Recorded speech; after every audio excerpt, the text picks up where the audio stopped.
Some of you may not know he sleeps with a stuffed animal. You could ask him.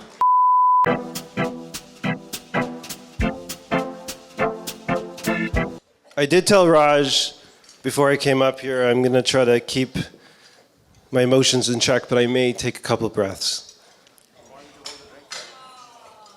Yeah. 3 things is a lot to juggle. Hi everyone, Michael Wartzman.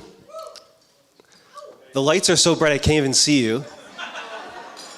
But I was going to say I'm honored to be Amin's best man.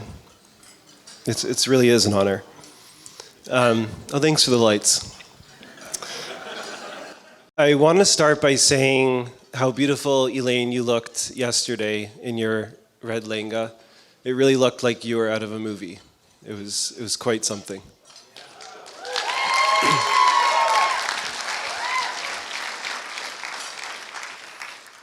Okay, so here's to the good stuff. Let me take you back to when Amin and I first met, where it was real love at first sight. It was the fall of 2005. I was sitting in a plant biology class at McMaster. I look over and I see this guy taking photos of the slides being presented by the professor.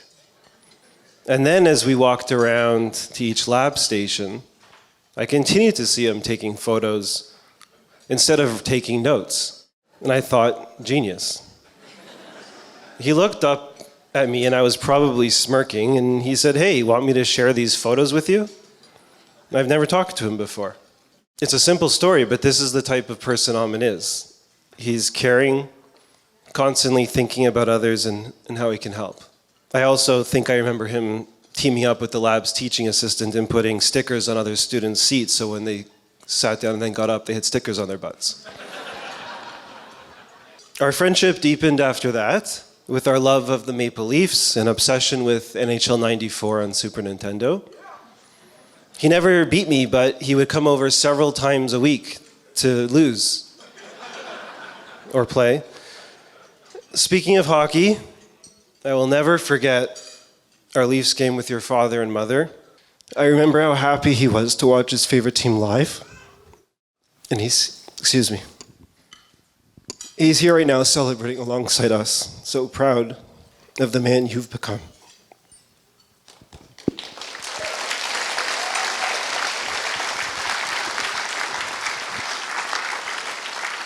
Thank you.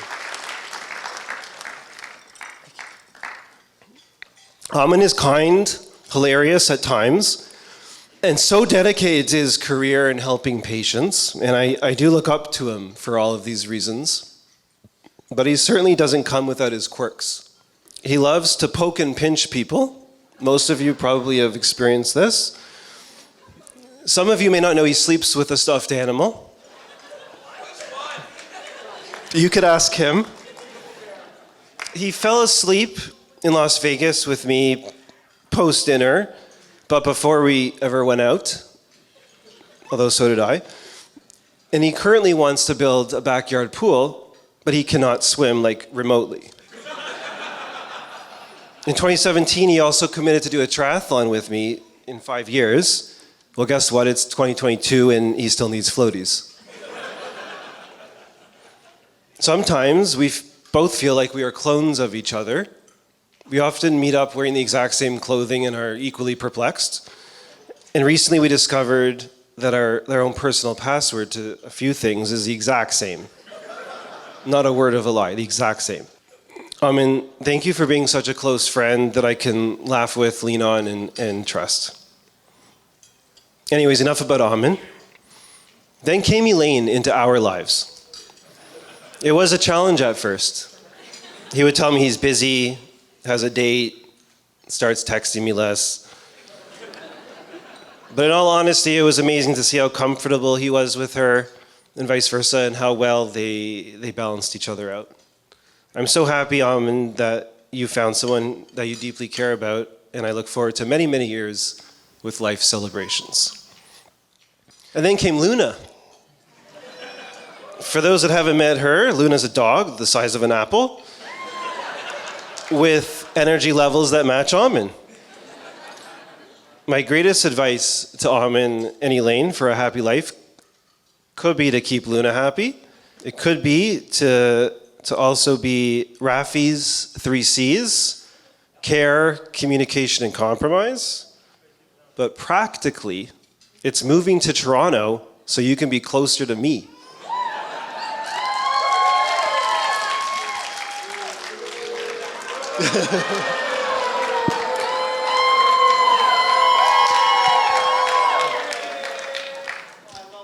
I want to wish you and Elaine a wonderful marriage, full of adventure and love, and I cannot wait to see how you both change the world for the better.